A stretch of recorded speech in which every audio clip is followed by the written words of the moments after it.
welcome to my sewing room. I'm Emily from Homemade Emily Jane.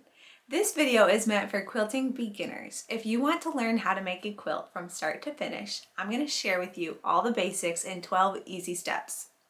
Before I dive in, I also want to invite you to head to my website, homemadeemilyjane.com, where I have a blog post article writing out all of these steps for you with links to tons of other videos and resources. So you really can learn how to make a quilt in these 12 easy steps, just taking it one step at a time.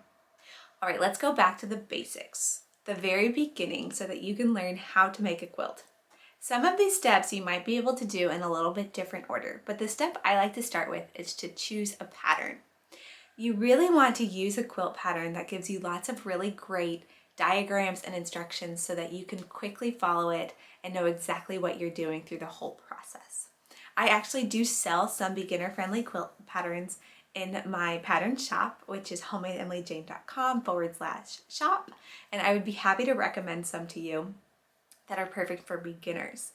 One that I have actually for free is called the Explore pattern, and you might really love it. It features half square triangles and it doesn't involve matching up any seams. So it really is truly beginner friendly, and you can get it when you sign up for my email newsletters, which I'll put a link to in the description below. So you can go ahead and grab that for free. All you have to do is give me your email address. You can also check out some of the other patterns I have. I really hope you love them. The key with picking out a quilt pattern is to pick one that's fairly easy, but that you still love and that you can use the fabrics that you love in it as well. And that brings me to step number 2, pick out your fabrics. The quilt pattern that you choose will tell you exactly how many fabrics you need and how much you need of each fabric. Personally, I really love working with solids or blenders, but you might find a print that you really love as well. Or maybe you see one of those gorgeous fat quarter bundles or other pre-cuts. Those are a great way to get a whole collection of pre-coordinating fabrics without having to pick it out yourself. If you have a local quilt shop, I definitely recommend visiting them, letting them know that you're new, and asking for their guidance and help. When you're looking for fabrics, it's important to look to see if the fabrics have a direction to them, for example, stripes, or if they have any other things that might make it tricky to use in a quilt. I definitely love quilting with stripes and working with other directional prints, but as a beginner, it might be a little frustrating if the stripes or the other directional prints don't all go in the same direction. So that's why I would recommend using a print that doesn't have a direction to it so that you can worry less about which way the fabric is facing. One other neat thing about using solids is there typically is no right or wrong side to the fabric. So when you go to sew your pieces together, you'll typically do right sides together, but with solids you can kind of not worry too much about that because either side will work. That was one trick that I realized actually when I was teaching my husband how to quilt. He used to quilt with me back when we were dating, and I would have him sew some pieces for me, but I forgot to tell him that there was a right side and a wrong side. We had been quilting with solids for a while, and then by the time we weren't using solids anymore, I had never taught him which side to sew together, so we had to do a little bit of seam ripping. So learn from my mistake and always sew right sides together when you're doing patchwork and piecing, or just use solids. Step number 3 is to cut out your pieces. You might already have a cutting mat, a rotary cutter, and some quilting rulers, but if you don't, I'll put some links in the description below to help you get started and get the right setup for the things that you need. Of course, just like any hobby, there's all kinds of toys and extras that you can use that make it a lot easier. One of my favorite extras that I use, you can actually see it sticking out right here, this little handle, is my AccuQuilt Go. My AccuQuilt machine is a die cutting machine made specifically for fabric, and it is wonderful. If you decide that you love quilting and you want accurate pieces to start with, you should definitely check out the AccuQuilt. I have lots of videos about the AccuQuilt. Check out this one above, how to use an AccuQuilt Go. It'll get you started. But if you're just getting started with quilting, I suggest getting a rotary cutter, a simple ruler, and a cutting mat, and you can definitely do everything you need with just those simple tools. The 4th step to making a quilt from start to finish is to sew your pieces together. I also have a couple tutorials that really go into detail about how to sew the pieces together accurately, but the main thing you need to know here is that with quilting patchwork, you're going to use a 1/4 inch seam. So if you've been sewing before with garments, you might have used a 1/2 inch or 5/8 inch seam, but for quilting you use a 1/4 inch seam. And it's made really easy because a lot of sewing machines have an optional attachment foot that shows you where the 1/4 inch is.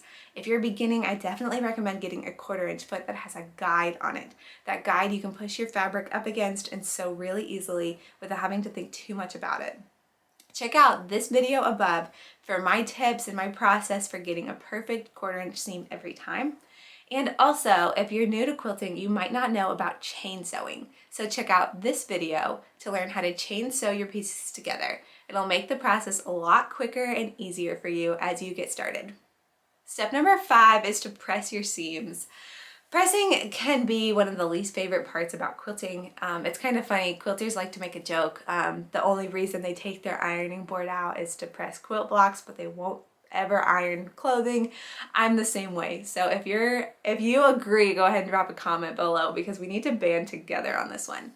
When it comes to pressing your seams, I do have a couple tools that I suggest using that make it a lot easier.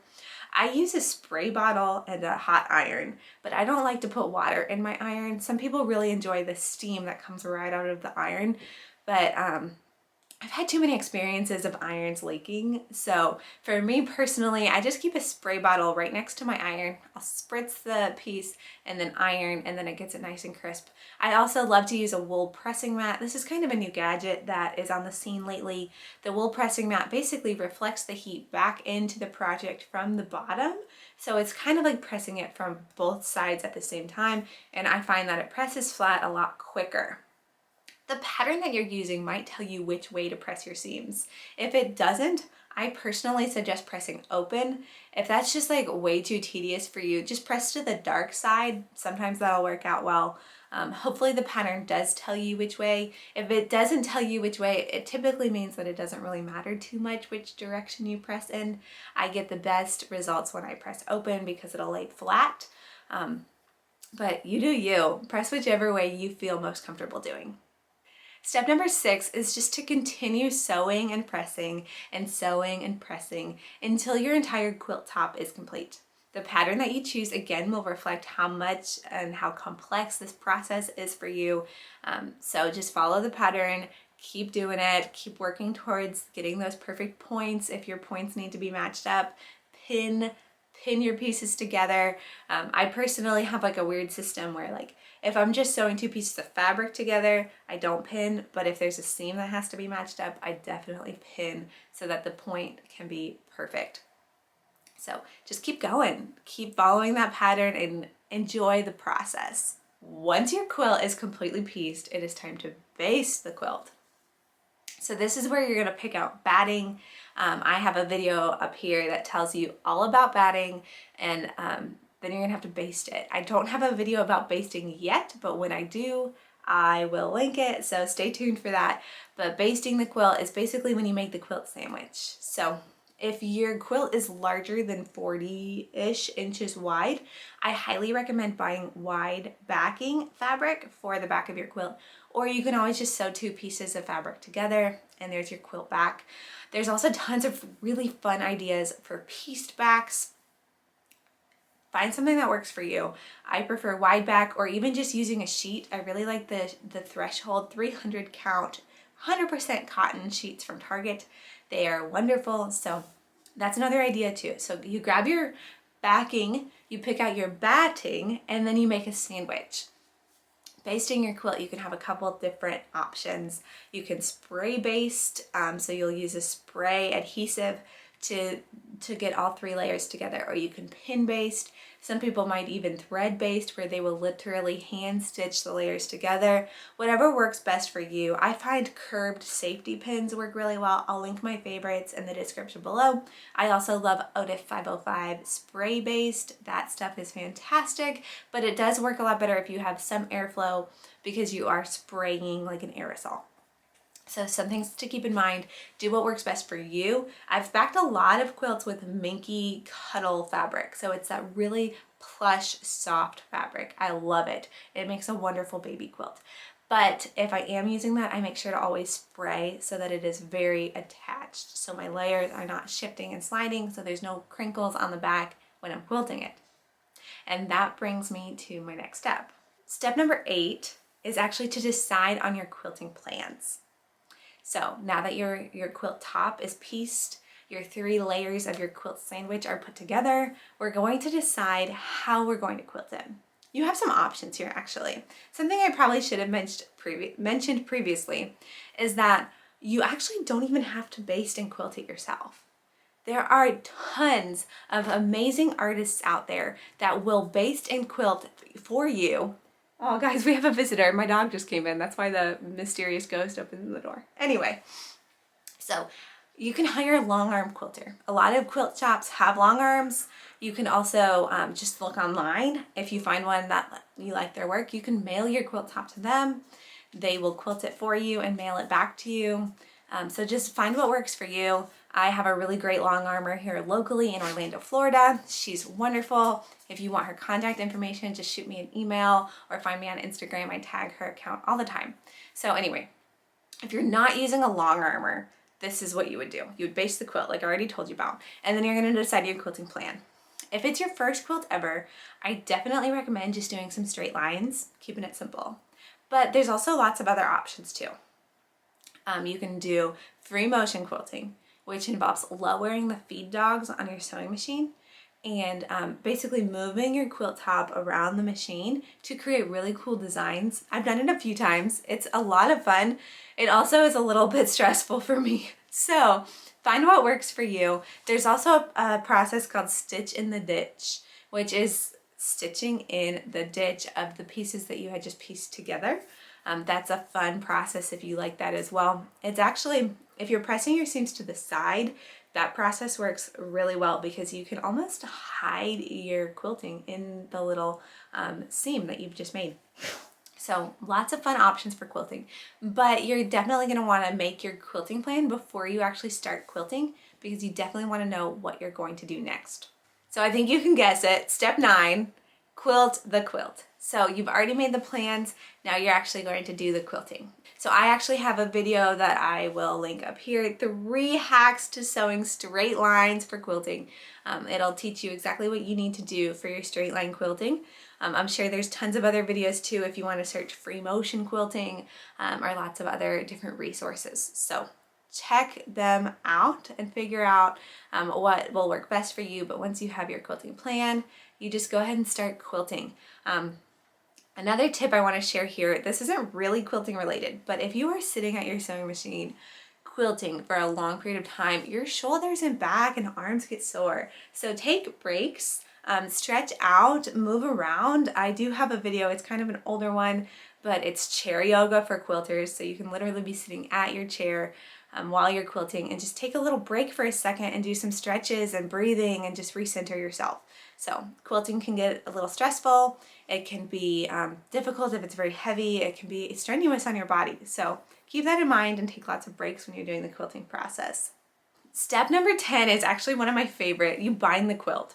So after you're done quilting, you'll go ahead and trim off any excess around the edges, and then you'll put your binding on. And I have a very extensive tutorial to teach you how to bind a quilt by machine, again, linked up here for you. So definitely go watch the video if you need help learning how to bind. I use binding strips that are 2.5 inches wide, fold them in half, press them, and then sew it to the quilt. And then I flip it over the edge of the quilt and sew it down again. So I do it entirely by machine now. In the past, I've done it by hand as well, where you do the first part by machine and then you flip it and you hand stitch. And I do have a tutorial blog post about the hand stitching process, and I will link that in the description below for you. So once you've quilted it, you're ready to bind it, go ahead and find your preferred method of binding. There are lots of different ways out there. I'm not going to tell you what way is best. You find what works best for you. I will say quilting or doing it by machine is easiest if you have a walking foot. Finally, we've made it to step number 12 on the 12 steps of making a quilt from start to finish. Wash the quilt and give it a good snuggle. It's time to relax and really enjoy the quilt that you just made. If you're washing the quilt, the fabrics have never been washed before, then you really want to be careful so that the colors don't bleed in the fabrics. So in order to avoid color bleeding, I like to use color catchers. It's a product that you can buy at most stores in the laundry section. The color catchers, I throw a handful of them in with the quilt, and they're kind of like dryer sheets. It's like a weird piece of paper, and it'll absorb the colors as they come out of the fabric, and so then you can not have to worry about it bleeding in the future. Even if you're gifting the quilt, I definitely recommend the first wash with some color catchers. In the past, I've actually been known to gift a quilt and give them color catchers with it and be like, you'll need this. Now I think I just wash them beforehand. But anyway, you can wash it. Depending on the batting that you chose, you can put it in the dryer. Some battings like the dryer more than others, but the really great thing about washing and drying the quilt is that it'll create this really nice crinkle effect that I love. I hope you love it too. So now that your quilt is done, you get to enjoy it. I really hope this tutorial helped you learn how to make a quilt from start to finish. I hope it's given you the confidence that you need to be able to make a quilt and to get started. Dive on in, and I hope you enjoy this hobby as much as I do. If you want more quilting tips and tricks, check out homemadeemilyjane.com, and of course subscribe to my YouTube channel because I'm always putting out new content, new videos just for you. I'll teach you how to make a quilt. If you have a specific question or a topic, ask. There's comments below. Just go ahead and throw it in the comments and I'll answer it and we'll start our relationship. So yeah, have fun quilting. It was great to spend some time with you today. Bye.